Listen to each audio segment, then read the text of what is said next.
Hello, this is Patrick with New Jersey's Outdoor Adventures YouTube channel. Today's video features Jen and Kyle living full-time in a converted bus, a family of 5. So join us.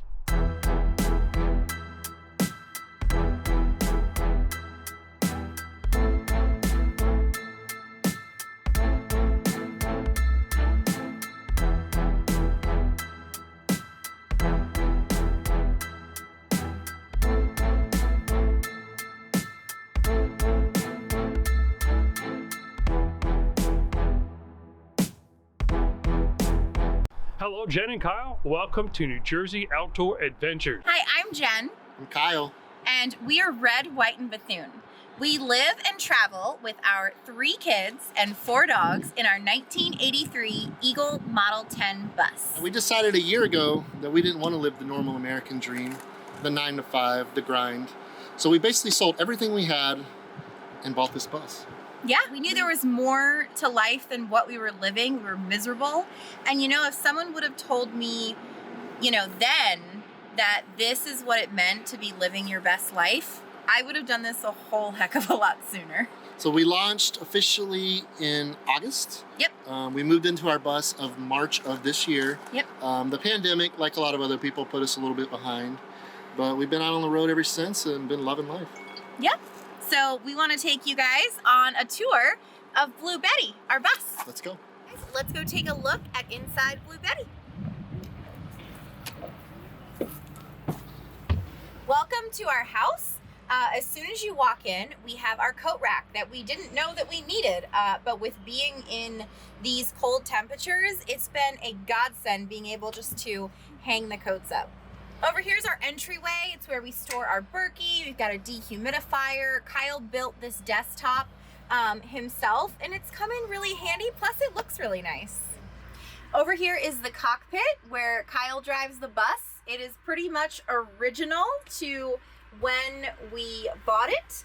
Kyle built this desk for some extra workspace. So if we need to separate the kids for homeschooling, we can have one of them come out here and work on their stuff. When we downsized from 1,700 square feet, we still wanted it to feel like a home, and we wanted to separate the spaces. So welcome to our living room. We have our love seat over here. We have our sofa over there, which enables us to have guests over if we want to. If we meet somebody on the road, we can have them come hang out and not feel so cramped in this space.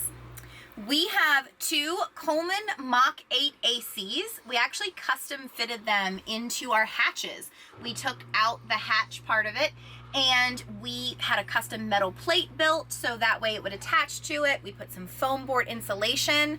We also did a soft start on these, which helps not draw so much energy when you first turn them on, so we can actually be plugged up to 30 amp power and use them. The really cool thing is they have Bluetooth, so we can just use them from our phones if we're sitting wherever and set our temperature in the bus. Welcome to our kitchen. I know that was a long hike from the living room to the kitchen. One thing you guys may notice in our kitchen is we don't have an oven. It was important to us. We didn't want to have to deal with an RV oven. We've had them before and they never really worked for us. So instead, we have an air fryer and we also use our microwave. And in addition to that, we have a cooktop, an induction cooktop that's portable, and we can just set it right on top of the bar. So that's how we're able to cook in our bus. And coffee is life when you have a bunch of kids and you live on the road in a small space. So we have our nice small coffee maker.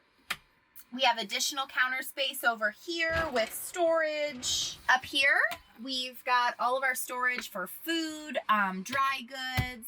We have 3 of those where we keep stuff in. Over here, we have cups. So we have reusable cups, and each one of us has our own, and that's what we use to drink out of. One, to be green, but also not to, use a whole bunch of cups. Coming through, we have a lot of counter space. I mean, more than what you would think. We need more sitting space than counter space, and we're able to do everything we need on these 2 counters. For us, with family of 5. We have 3 growing kids, and we're big foodies. We love to cook, we love to eat, and so a residential fridge was super necessary for us. This one was made by LG, and it runs off of electric, and we don't have any propane in the bus, so it's worked out really, really well for us, and we have a lot of storage inside. Being in a small space, you have to utilize every square inch of the space. And this door right here used to be a pull-out trash can, and we turned it into a pantry. So we made use of the space. It's no longer a trash can, and it holds a lot of our food, so we're able to get canned goods and stuff like that. This is where we keep the kids' clothes in the bus. They each have their own container plus another one behind it. So they have a ton of clothes, at least 8 full outfits each. And something that was very important for us to have was our washer dryer combo. This has been an absolute lifesaver. We actually found it on Facebook Marketplace for $500. So we had to get it, found a spot to put it in. We like literally had a millimeter to work with, but it fit great in the bus. Just because it's a tiny house doesn't mean that we can't make it feel homey. So I found several little decor things that this space was being unused. So it's nice to be able to have our mirror, have a couple little hanging plants to give it that home cozy feeling. So these are our kids' bunks. My hubby custom made the outside of them as rails so they wouldn't fall out, and gives it its own space. And they're super roomy.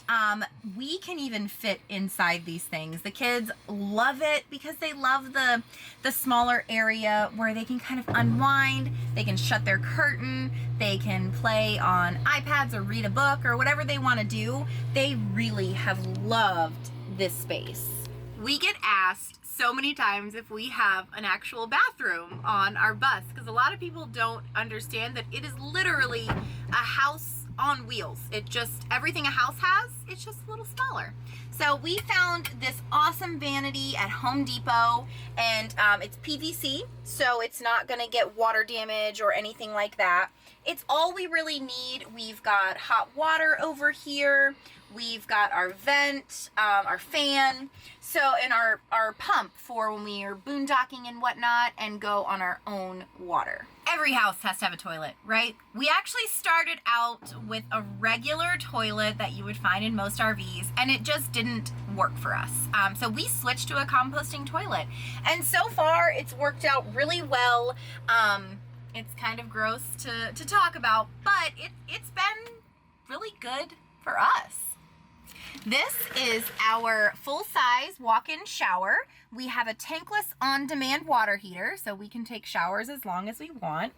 When we're not showering, though, we use it for laundry storage and storing our broom and mop, just to keep it out of the way. This space is our office space. We needed a really large space to be able to do our work. Our son loves to play video games, so we wanted to give him a space where he actually has his own chair, his own TV. He can go to town with video games. We keep all of their homeschooling books, pencils, supplies up here. Same with over here. Their laptops are up here for when we do some research and stuff like that. But it's been a phenomenal space for us just because it's so large. There used to be actually 2 bunks here in the previous owner when he owned it. And so we took those 2 bunks out and knew that we wanted to make a large office space. This is mine and Kyle's closet where we keep all of our hanging stuff, which you can see we've got storage. There's plenty of room for all the clothes we want to hang. Some jewelry that I have is over there. And then we actually keep our shoes behind it. In order to keep our dogs out of trouble when we're not home, my hubby Kyle built a custom dog kennel. It's 3 foot by 5 foot. All the dogs fit in there super comfy.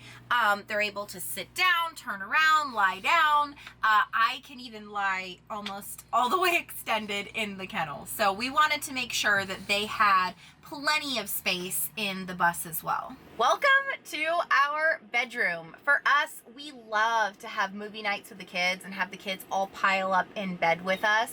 So we had a residential king-size bed. We made enough space to have a king-size bed in here. One of my favorite design features is that we did a faux boxwood wall in the back.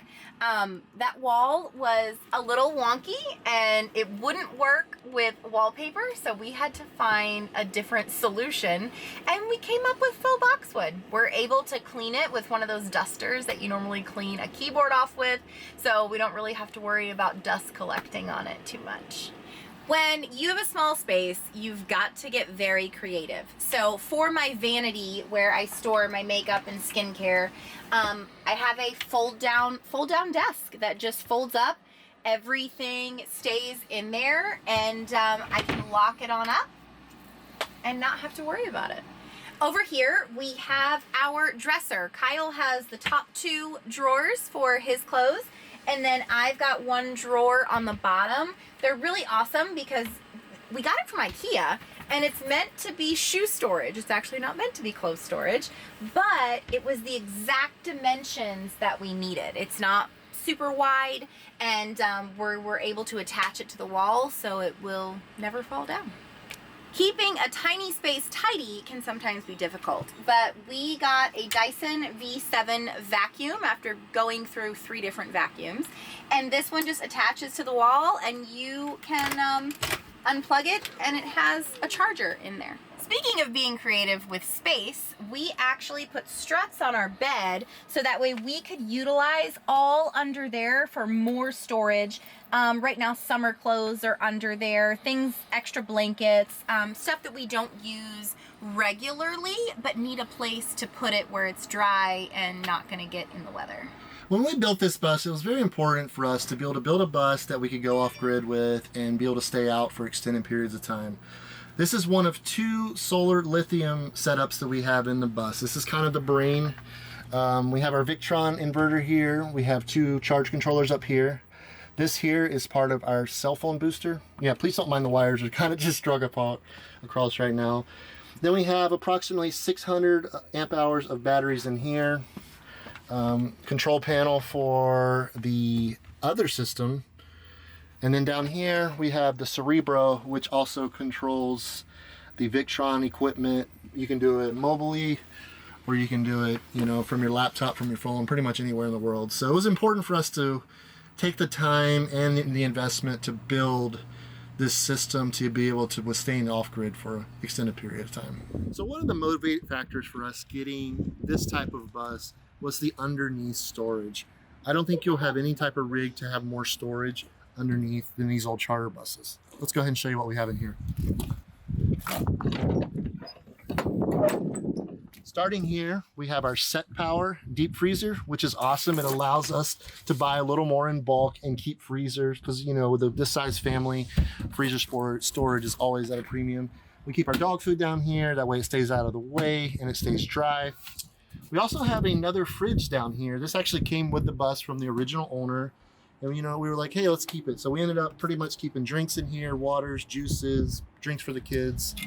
And then a little ways back here, we have our dog fence for when we're in places for a little bit of time. We'll set that up. That way they have a little yard they can run around in.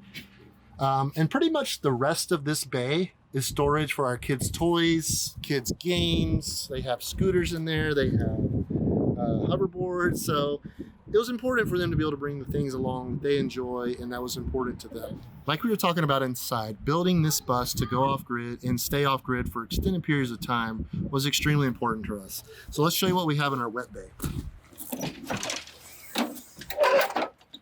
Starting here, we have our propane tanks. The only thing in this bus that actually runs off propane is our tankless water heater, which is behind the tanks. So, I mean, honestly, we could run for probably an entire year off of that right there. But occasionally we will set up our fire pit, so it's nice to have some extra propane on board. Here's our 100-gallon freshwater tank. This was also part of the being able to stay off grid for a little while. We have a 100-gallon fresh and a 100-gallon gray over there. But pretty much all the plumbing, everything to do with water runs through here at some point. So if you've ever owned an RV or a bus, especially one of this age, you're gonna do a lot of fixing. You're going to do a lot of repairs. So it's important for me to build a place where I can store my tools, store all the equipment needed to fix the bus on the fly, because we are on the road quite a bit. So let's go take a look. We actually installed a nice sized toolbox in here where I'm able to keep all my hand tools, wrenches, screwdrivers, some specialty stuff, all my bits. And then I have this collection of power tools that also travel along with us, because like I said, we do a lot of repairs, we do a lot of fixing on the road. We keep our buddy heater down here. If you guys don't have one of these yet, you definitely need to invest in one. A really awesome little propane heater. And then this is where we ended up putting our second lithium solar setup. Here we have a 5,000 watt, 24 volt Victron inverter. We have 6 kW lithium batteries over here. And then we have our 2 charge controllers over here that are solely dedicated to this system right here. And this is also our electrical bay. We also have our electric panels back here for the solar, for the 12 volt, for the 110. And then on the other side, we have our 50 amp cable. So when we are at a campground, we're able to plug into shore power with our transfer switch over there. So Eagle was a company that kind of did something a little different. If you notice, we have dual axles in the rear, but our single wheel is in the front versus a tag axle, which is behind the duals. This is something Eagle did exclusively on their buses. Here. These are 24 semi tires all around the bus. It keeps a nice high ride and it rides so smooth. This rides better than any car I've ever been in. So as you can imagine, powering a bus like this down the road requires a lot of fuel. We have a 100-gallon fuel tank on board, and we're able to get between 600 and 700 miles out of that tank, depending upon this driving style and the conditions we're in. So right here is the drivetrain. We have a Detroit 6V92T diesel engine. Basically what that means is a 6-cylinder diesel engine with a turbo. It has a 5-speed manual transmission. Yeah, you heard that right, manual transmission. But she runs great. I mean, this bus has been on the road for almost 40 years. We just drove it 5,500 miles from California and back. It has performed flawlessly. I love it. But this is our tow bar system. We actually tow behind our 2018 Jeep Unlimited Wrangler. It's very important to us to be able to have a vehicle to hop in and go do things, because with a bus this size, it's just not very practical. So we tow our Jeep. It's really worked out well. The tow system works wonderfully. Flat towing is the way to go, in my opinion. All right, guys, thank you so much for watching this video. We really appreciate you coming along. It's a lot of fun to show this bus off because we worked so hard to build it. Me and my brother and Jen built 99% of this bus. If you want to check him out, go over to RV Steve Travels on YouTube, and I'm sure he'd appreciate you guys checking out his channel. But we really do appreciate you guys watching us and checking out the bus. It was a labor of love, but definitely one that was absolutely worth it. If you guys want to find us on socials, the best place to go is redwhiteandbethune.com. That will link you to our YouTube channel. It will link you to our Instagram, our Facebook, and our TikTok. So we are on all social media outlets. We'd love to hear from you. If you want to meet up, let us know. We like hanging out with different nomads, and we thank you for coming along on the tour. Thanks, guys. Thanks for watching.